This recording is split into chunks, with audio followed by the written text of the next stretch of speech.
Existen dos tipos de materiales a la hora de mirar la interacción eléctrica dentro de ellos, que son los dieléctricos y los conductores. El día de hoy discutiremos los conductores. Conductor es un material que conduce corriente. En otras palabras, que los electrones dentro del mismo se pueden mover libremente. O sea que no tienen ninguna restricción, no están atados a ninguna cosa. Entonces, primero hay que saber lo que es el concepto de equilibrio electrostático.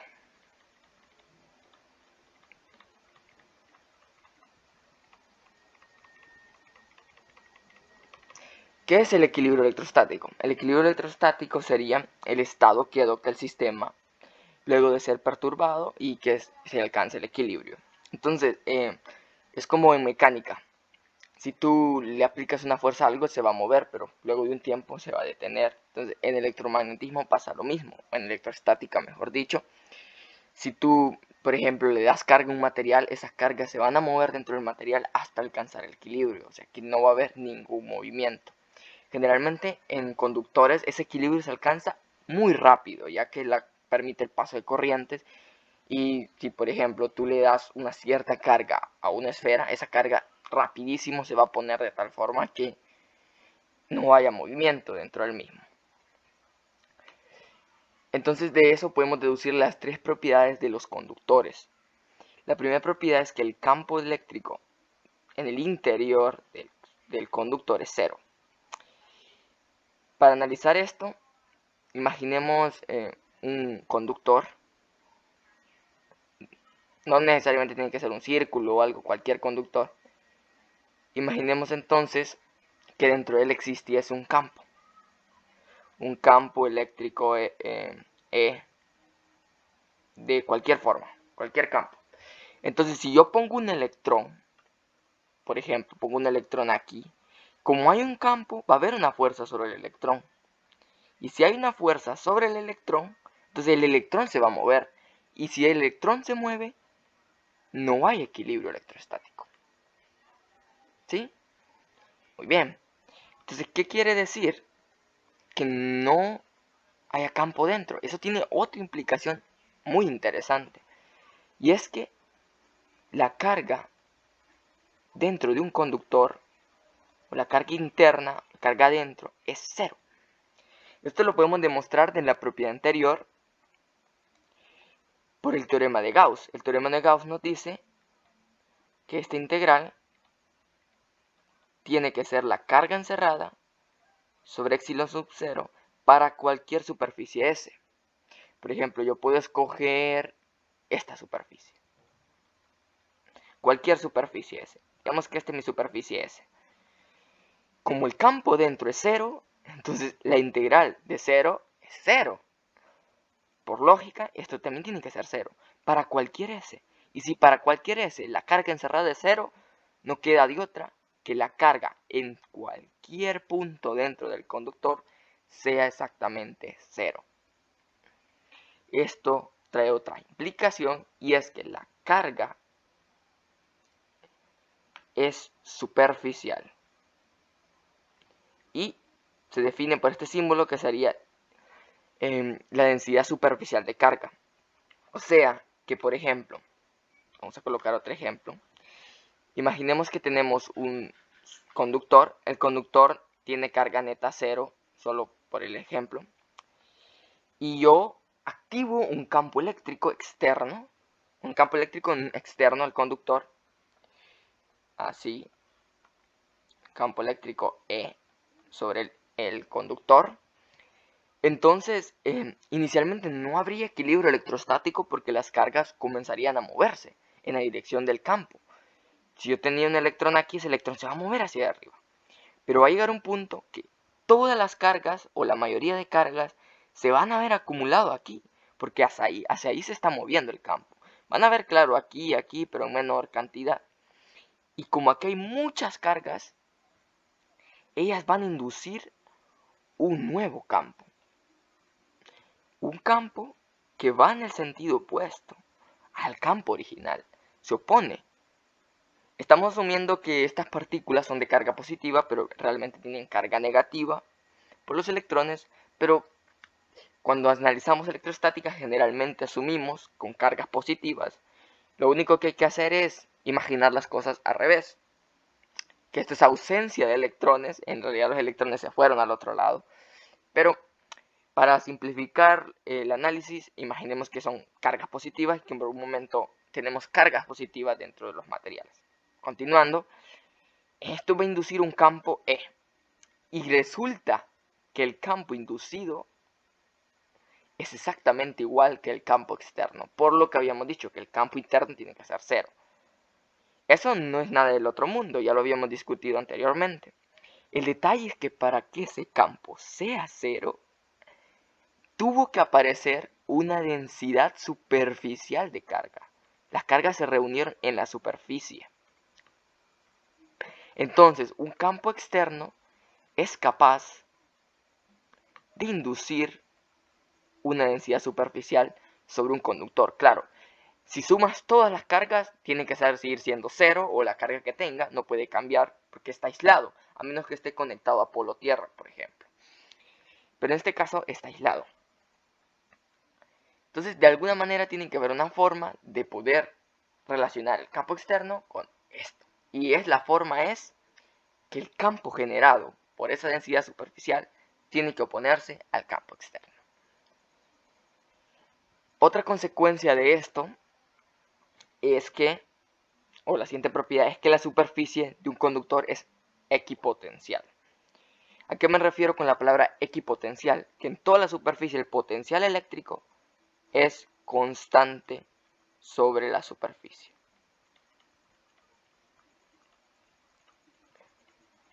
¿Por qué es constante? A ver, imagínate por un momento un pedacito de este conductor. Un pedacito, digamos, que agarramos este pedacito de aquí. Un pedacito chiquitito del conductor. Vamos a tener algo así. Si phi no es constante, o sea, si por ejemplo un punto tiene phi sub 1 y otro punto tiene phi sub 2, que sería el potencial eléctrico, si phi sub 2 es mayor que phi sub 1, entonces de alguna forma tiene que haber un campo entre estos dos, un campo eléctrico. Porque recordemos que la diferencia de potencial era la integral del campo eléctrico por el diferencial de longitud. Si el campo es cero, entonces no hay cambio de phi. Pero si existiese ese campo, ese cambio, tiene que haber aquí un campo eléctrico. ¿Y qué pasa si hay un campo eléctrico? Hay movimiento. Si tú pones un electrón en medio de esos dos, se va a mover. Y esa es una regla de oro del equilibrio electrostático. No tiene que haber movimiento. Entonces, por obvias razones, phi tiene que ser constante en la superficie. ¿Y eso qué implica? Eso implica que el campo eléctrico tangencial a la superficie, el campo que sigue la superficie, es cero. Porque si no, también habría movimiento. Recordemos que hay cargas en la superficie. Y si hay cargas en la superficie y hay campo también, tendremos un movimiento, ya que el campo hace que esas cargas se muevan. Entonces, de esta forma, el potencial de la superficie tiene que ser el mismo. Ahora imaginemos que tenemos un conductor con carga neta, cero. Y alguna persona o alguien le introduce una carga Q al conductor. Entonces, inmediatamente le introduce la carga, ella se va a distribuir muy rápido sobre la superficie, de forma que va a aparecer una densidad superficial O. No constante necesariamente no tiene que ser constante. En algunos casos sí, pero no necesariamente, de forma que el campo al interior siga siendo cero. Entonces, recordemos que la superficie tiene que ser equipotencial. En otras palabras, que el potencial de la superficie es constante. Pero no necesariamente tiene que ser cero, porque hay una interacción de cargas. Digamos, o imaginemos esta distribución de cargas, así, solo es simbólico, de esta forma. Las cargas se distribuyeron de alguna manera sobre el conductor, pero aquí ha aparecido un potencial eléctrico, no es cero. Porque si yo hago el potencial, solamente potencial eléctrico de dos cargas, tenemos que phi es carga 1, carga 2, sobre 4pi epsilon 0 por la distancia entre ellas dos. Pero esto es mayor que 0. Entonces, con el simple hecho de tener dos cargas, ya tenemos potencial mayor que 0. Imagínate un montón como es en la realidad. Entonces, este conductor tendrá un potencial distinto de ceros. Un phi de s constante y distinto de 0. Entonces, hay una cantidad llamada capacitancia o capacidad de un conductor que se define como C igual a la carga sobre el voltaje o el potencial de la superficie, en este caso. Sobre el potencial. Entonces, si tú agregas esa carga Q y te aparece un potencial phi, la capacitancia es carga sobre ese potencial. Eso es en el caso de que haya una dependencia lineal, o sea que phi de alguna manera sea K por Q. Pues a esta fórmula es sencilla de explicar, pero si no existe y es más compleja, como por ejemplo puede ser K por el logaritmo de Q, o puede ser K por Euler a la Q sobre Q sub 0, etc. Cualquier otra, pues si queremos la capacitancia tenemos que aplicar la derivada de la carga con respecto a phi. Esa sería la capacitancia y ojo, la capacitancia sería una función de la carga. Pero en términos simples, en la mayoría de casos, este es el caso que vamos a ocupar. Para que todo esto quede más claro, consideremos el siguiente ejemplo, y es el de una esfera. Hoy sí vamos a tener una esfera. Disculpen el dibujo, una esfera de radio R. Voy a arreglarlo un poquito, parece huevo. Una esfera de radio R, imaginemos que esto es una esfera de radio R. Y yo vengo y le coloco una carga Q.